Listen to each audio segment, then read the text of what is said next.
Biólogos no Ar, a ciência no RCA. Um programa da Delegação da Ordem dos Biólogos dos Açores. Coordenação de Carlos Leal e Isabela Morim. Mais ciência, mais perto.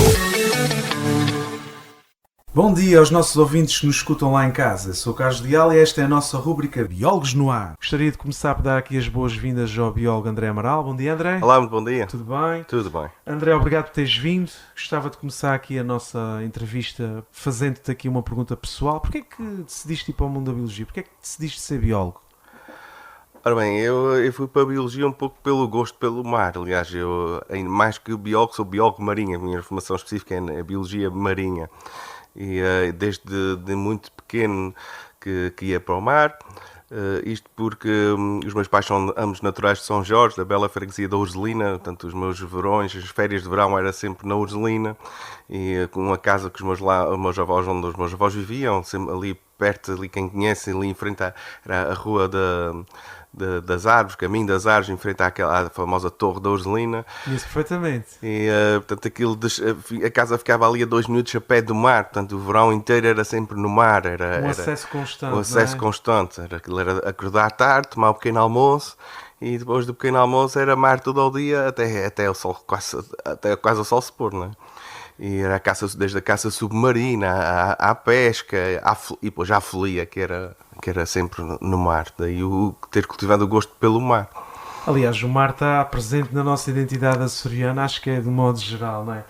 André, sabemos que tens tido várias experiências em termos profissionais, desde algum tempo que estiveste na academia, na Universidade dos Açores, passando também por uma experiência de produção agrícola e do turismo. Podes-me falar um bocadinho de cada uma destas experiências de forma sintética, se assim entenderes? Claro, portanto, a minha vida académica começou já há muitos anos, no ano 2000. Na altura, jovem, achava que gostava muito era de computadores e de informática. E quando vou para a universidade, eu vou para o curso de informática. E é durante aquele primeiro período, aquele impacto de fora de casa, em Ponta Delgada, neste caso, fora da nossa ilha, numa ilha desconhecida, que eu tenho um período de adaptação difícil, com uma vida académica bastante bem vivida, digamos assim, claro. Em que eu me apercebo que aquilo não era bem o futuro que eu queria. E lá, então, dentro da própria Academia da Universidade dos Açores, decido alterar o meu futuro e mudo para a Biologia Marinha.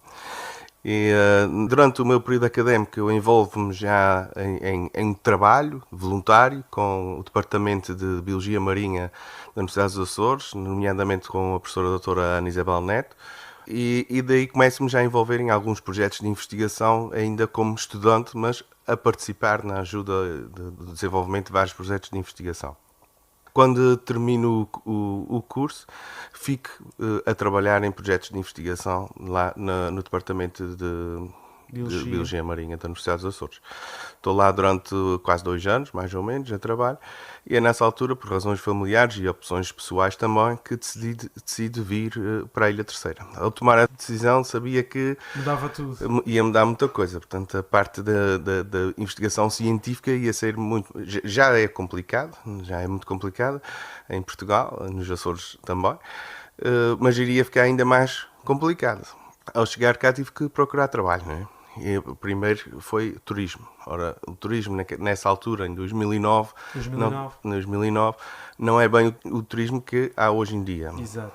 Antigamente trabalhava-se só no verão, mesmo que quiséssemos muito, muito trabalhar no inverno, não havia turismo. Era muito sazonal, era ainda mais sazonal do que é hoje em dia, que apesar de ainda ser, era ainda mais marcado. Acentuado.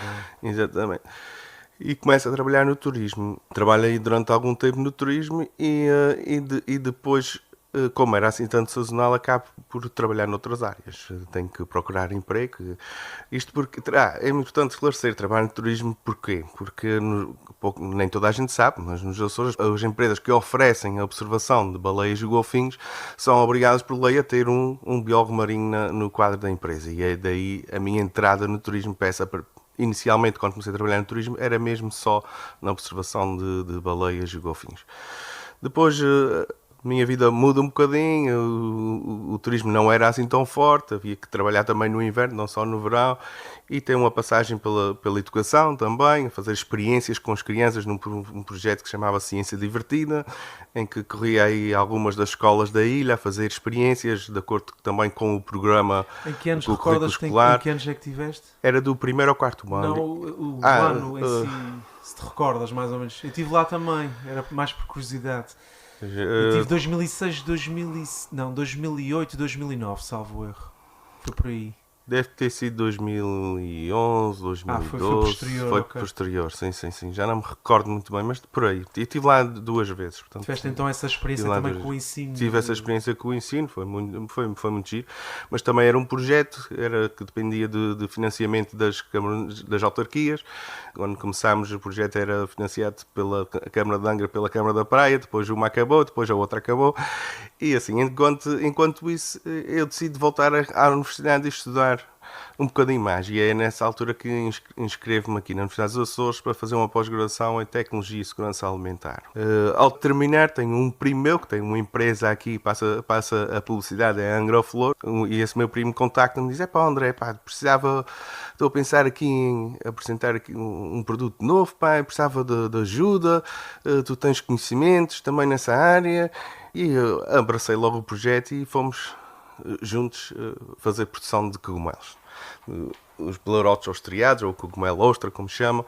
Portanto, fomos a Lisboa, fizemos uma formação específica sobre a produção de cogumelos, começámos aí com toda a força, produzimos e cultivámos bastante, vendemos também alguns, não muitos, mas alguns. Foi uma boa experiência, era uma das perguntas que tinha mais à frente, mas ainda bem que já introduziste essa parte aí. Queria te perguntar que desafios é que encontraste cá, num mercado pequenino, não é? Numa ilha pequena. O mercado é efetivamente muito pequenino. E na altura começava-se a ouvir falar mais um bocadinho de cogumelos, mas ainda não estava, as pessoas ainda não consumiam cogumelos, penso como se consome hoje em dia. Exato. Hoje em dia, acho que também fruto um bocadinho dos programas de culinária que agora se vê, existem imensos na televisão, as pessoas, está mais difundido, as pessoas utilizam mais cogumelos. Se calhar, se fosse hoje em dia, tinha tido mais sucesso do que tivemos na altura. Mas mesmo assim, podes afirmar que tiveste sucesso com essa experiência? Tivemos sucesso, mas era uma coisa que era necessário bastante tempo. Era bastante tempo, despendia bastante tempo. Equipamento também, algum? Não é preciso muito equipamento, apesar de tudo, não é preciso muito equipamento. É preciso monitorizar muitas coisas, a umidade, temperaturas, mas equipamento não é preciso grande tecnologia para produzir cogumelos. A nível de asepsia, ou seja, contaminações de outros... Esta é a fase inicial. Na fase inicial, às vezes há muitos sacos, sacos são os substratos que se contaminam e que se perdem. Portanto, às vezes há muito trabalho que vai borda fora, digamos assim, vai para o lixo. Fica contaminado. Mas depois deve ser espetacular quando vejo a floração, começa a ver os cogumelos a surgir. É muito giro, é espetacular. E acontece tudo em dias, aquilo é muito rápido. O pleurote é muito rápido, não é? É extremamente rápido. Pronto, mas foi giro, era interessante, mas não dava para beber daquilo, não é? E depois fui convidado para voltar ao turismo e voltei ao turismo. Em 2000, isto já em 2015, se não estou enganado. 2015 volta ao turismo. E nessa altura o turismo já era bastante diferente do que era antigamente, da minha primeira experiência. Nesta altura, com a entrada de operações de voo charter de Madrid, na altura que já não existe, depois com o voo de charter de Boston e o voo de charter de Toronto, aqui para a Ilha Terceira. Criou mais permanência. A sazonalidade já não se notava tanto, para além também de, entretanto, ter começado a Ryanair. Exato. E os preços das viagens terem baixado e o turismo aumentou muito. Portanto, a sazonalidade hoje em dia já não é o que era. E então já dá para viver do turismo durante o ano inteiro, como biólogo, digamos assim. Muito bem. André, e passaste por todas estas vertentes profissionais e eu queria te perguntar em qual das vertentes, ou seja, académica e fora da academia, é que te sentiste mais realizado? Se é que é possível comparar. Realmente é muito difícil de comparar, mas já tive dos dois lados, digamos assim. Há uma coisa que me marcou muito numa das primeiras expedições científicas em que fiz, foi à Ilha de Santa Maria, tivemos lá cerca de 5 semanas. 5 semanas? 5 semanas. E uma das grandes, em contacto com a população local, na altura, os pescadores, uma das questões que colocavam era tinha muitas zonas protegidas. E quando estava mau tempo, eles simplesmente não podiam ir buscar para lado nenhum, porque às vezes o vento esperava de um lado, às vezes esperava do outro e eles ficavam sem poder pescar. E eles pediam, pelo menos aqui uma solução para isso, para poderem fazer a sua vida também. Portanto, e aí a gente vê um bocadinho os dois lados. Acho que isto acontece também, por exemplo, hoje em dia com as lapas. As lapas hoje em dia estão protegidas durante meio ano, digamos assim. Nunca se pode apanhar lapas durante meio ano. Claro que apanham ainda. A semana passada vieram dizer, olha, tem imensas lapas, se quiseres para os turistas, e tem imensas lapas. E eu perguntei, mas são frescas? São fresquinhas. Está em cumprimento, tecnicamente. E dizem, mas elas agora... Eu digo, olha, espero que sejam da Madeira, não sejam dos Açores. É explicar também para que é que serve um período de defesa, não é? Exatamente. E é preciso às vezes pôr dos dois lados. Tinha um colega meu que defendia que o período das lapas devia ser mais zona a zona e não todo, porque assim a gente protege as ilhas todas e depois não protege nada porque não tem gente suficiente para vigiar. E esse meu colega dizia-me, se calhar a gente devia proteger áreas, que é tipo aqui, olha, aqui nunca se pode apanhar lapas, aqui pronto, pode-se apanhar, aqui mesmo ao lado não se pode apanhar, depois elas vão passando de um lado para o outro. Ou seja, propor uma zona de reserva total e uma zona de reserva parcial que fosse mais aberta. Exatamente, portanto às vezes é preciso a gente pôr-se dos dois lados. Portanto, isto voltando à pergunta, já fugi um bocadinho à pergunta, para isso é preciso haver lapas. É preciso haver lapas, Acho que não há mesmo. Acho que não há. E aliás, um dos meus projetos na Universidade dos Açores era um estudo sobre a possibilidade de produção de lapas em aquacultura intensiva. Interessante. Foi quando acabei a licenciatura, aliás, foi logo o meu primeiro trabalho, digamos assim. Mas de facto é preciso proteger, mas é preciso também estar dos dois lados. Neste momento é todo o lado de cá na área do turismo. Exato. Não é? E pronto, eu sei que existe muitas leis e nós temos que as respeitar. Às vezes há um grande problema, é que os biólogos não fazem as leis. Os biólogos dão as recomendações aos políticos e os políticos é que fazem as leis. O apoio à decisão. Não é? Nós damos o conhecimento e aconselhamos e às vezes as coisas depois têm que ser decididas não só com a opinião dos biólogos, mas também com a opinião das pessoas que estão do outro lado. Então dirias que é difícil comparar a experiência dentro da academia fora, é muito em termos de completamente. São experiências muito distintas. São experiências completamente mas diferentes. Mas certamente gostaste, para que também te conheces, gosto de ambas, gostei de ambas. Na área académica deu-me a possibilidade de contatar com pessoas de todo o mundo, com cientistas com muito renome, de aprender coisas e de publicar coisas e pronto, de aprender muitas coisas com muita gente e descobrir coisas também, não é para isso que nós estamos. Depois aqui agora nesta vertente mais turística fora da academia, portanto temos a parte comercial que também é um desafio, é um desafio bastante interessante. Muito bem, André. Então, já que falámos um bocadinho também no turismo, o turismo tem tido, como já referiste, um grande crescimento nas últimas décadas nos Açores. Deixámos de ter, por um lado, essa sazonalidade. Queria-te perguntar, como biólogo que trabalhas no terreno, ou melhor, no mar, como é que tu avalias a realidade turística, ou melhor, ecoturística, atualmente? Haverá ainda mais margem de progressão, ou seja, potencial para explorar? Achas que estamos a atingir um equilíbrio, ou seja, uma sustentabilidade entre capacidade de carga, em termos marinhos, que é a área que estás atualmente, em termos de capacidade de carga no ecossistema e em termos de saúde do ecossistema? Achas que podemos crescer mais ainda? Achas que está suficiente? Qual é a tua visão? Bom, é difícil dar uma resposta certa, porque uma pessoa para dizer isso tinha que passar não só a trabalhar, mas estudar. Do que eu vejo daquilo que nos dizem, pelo menos aqui na Ilha Terceira, nós estamos longe de atingir a carga turística máxima, a nossa capacidade de carga aqui na Ilha Terceira. Em outras ilhas, se calhar isso não é bem assim, mas é realidades que eu também não conheço. Eu sei, tive um antigo colega meu, foi meu colega na universidade, agora um fotógrafo que conheci, que esteve a fazer um trabalho para a National Geographic, para a BBC, no Pico, naquela zona do Pico e Faial, e há uns anos eu vejo aqui. E perguntei, o que é que fazes aqui? Ele diz, lá a gente não consegue nunca estar com os animais. São muitas empresas, muitos barcos e a gente não consegue estar com os animais. Se calhar aí já se excedeu um bocadinho a capacidade. Exatamente. E por essa razão ele veio trabalhar para aqui, porque apesar de termos bastantes empresas, parece que estamos longe do que acontece noutros lados. Exato. Pois também tem um contexto histórico, não é? O Faial foi também uma das ilhas que... Sim, Faial e Pico pioneira, não é? foi no Pico, foi a primeira, caça, não é? exatamente, o Pico foi a primeira ilha a ter a observação de cetáceos e a última a ter a caça à baleia. Exatamente. Portanto, está mais viva na memória e é uma realidade mais recente. Olha, André, e a nível turístico, a nível terrestre, queres destacar alguma experiência ou formação que tenhas? De facto, eu comecei no turismo a trabalhar no mar, mas já daqui há uns anos para cá que tive que me virar também para a terra, digamos assim. Eu, quando tive a oportunidade, fiz também a certificação de guia de parque natural, fiz a certificação de guia intérprete regional e hoje em dia, no inverno, faço muito mais trabalho de terra do que efetivamente trabalho no mar. O trabalho no mar é sempre preciso conjugar duas coisas, que é a assistência de clientes e assistência de boas condições do mar, para se poder sair, e em terra só basta ter clientes, não tem a condição do mar. Pois é. Se bem que às vezes recebemos aí umas tormentas que mesmo com essas tormentas não convém para o meio do é verdade, mas há sempre, no mar é pior do que em terra.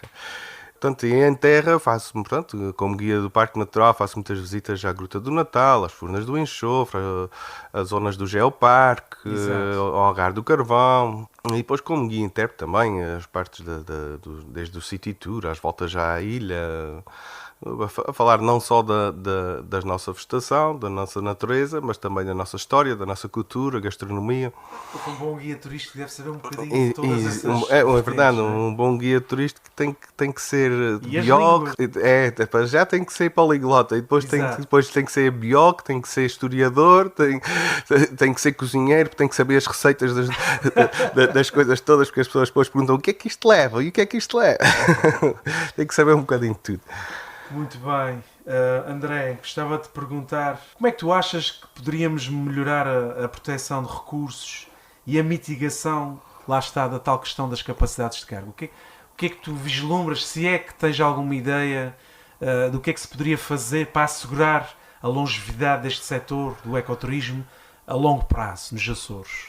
Bom, é assim, temos que evitar o turismo de massas. Isto é extremamente importante. De resto, eu acho que estamos no bom caminho. Às vezes, o que faz falta em todas estas áreas da natureza, em defesa da natureza, o que faz falta sempre não é as leis, nem as restrições, mas assim a fiscalização. É isso que falta, é o que nós podemos melhorar, se calhar, é a fiscalização. As pessoas, exatamente, pessoal, para estar no terreno a ver se as pessoas estão a cumprir ou não. Por exemplo, a questão das lapas. A Ilha Terceira, por exemplo, a nossa ilha é uma ilha com 400 km quadrados. É uma linha costeira enorme. Depois tens acesso por passos, tens acesso fácil, tens acesso de barco. E eu não sei quantos efetivos é que a GNR e a Polícia Marítima têm, mas devido que sejam não conseguem vigiar a ilha realmente toda. É uma questão prática. É difícil. Existendo o conhecimento, tu falaste com os biólogos também. E depois são ilhas pequenas que toda a gente conhece. Toda a gente diz, olha, a GNR passou agora aqui, por isso... Pois já a questão do compadrinho também, é que nós sinais de luzes quando há uma operação Exatamente. Isso tem dois lados, não é? Tem o lado de benefício automático do meu umbigo, se alguém fizer sinal de luzes, exatamente. Mas tem a médio prazo, em termos comunitários, não é bom, não é? Exatamente. É como ter alguém a apanhar 30 kg de lapas de barco em pleno período de fez e a ver o barco da Polícia Marítima telefonar, olha, vem aí a Polícia Marítima atrás de ti e foge. Exatamente. É um bocadinho isto, é um bocadinho este sinal de luzes que estamos a falar. André, achas que as pessoas, e refiro-me não só ao público geral, mas aos governantes, às autoridades, achas que as pessoas estão despertas para realidades como fragmentação de habitats, poluição, extinção de espécies, agravadas num contexto também de alterações climáticas, que hoje em dia estamos a falar cada vez mais, poluição, pressão turística? Achas que as pessoas e os governantes estão despertos para esta realidade? Sinceramente, eu penso que sim. Talvez uma geração atrás nós tivessem, mas eu penso que na nossa geração, penso que no geral já toda a gente está muito mais esperta. Há de haver sempre exceções, mas eu penso que as pessoas estão muito mais. A educação nas escolas tem feito um grande esforço quanto a isso. Olha, um bom exemplo foi o projeto que eu trabalhava na Ciência Divertida. Fazia isso, o projeto daqui que nós temos aqui em Angra, do Centro de Ciência, que também faz um bom trabalho na educação das crianças. Muito obrigado pela parte que nos toca, temos que agradecer esse É verdade, são para ser ditas. Portanto, tenho uma filha com 7 anos e ela própria já teve um ano só para falar sobre o mar e os problemas relacionados com a poluição marinha e tudo isso. Inclusive a professora convidou-me para ir lá falar com as crianças e gosto de pensar que não foi só na sala da minha filha, claro, que por toda a região, todas as ilhas. Então, na tua opinião, falando nesta questão da literacia, de formar as pessoas e educar a sociedade, qual é que será o papel dos biólogos? E são muitas profissões diferentes quando eu falo de biólogos, mas qual será o nosso papel como também fomentadores desta educação de gerações e não só das crianças, porque também os decisores de hoje também têm que ser educados, não é? Certo, mas os biólogos têm um papel fundamental, desde a parte da pesquisa, da obtenção de conhecimento, a produção, até à divulgação.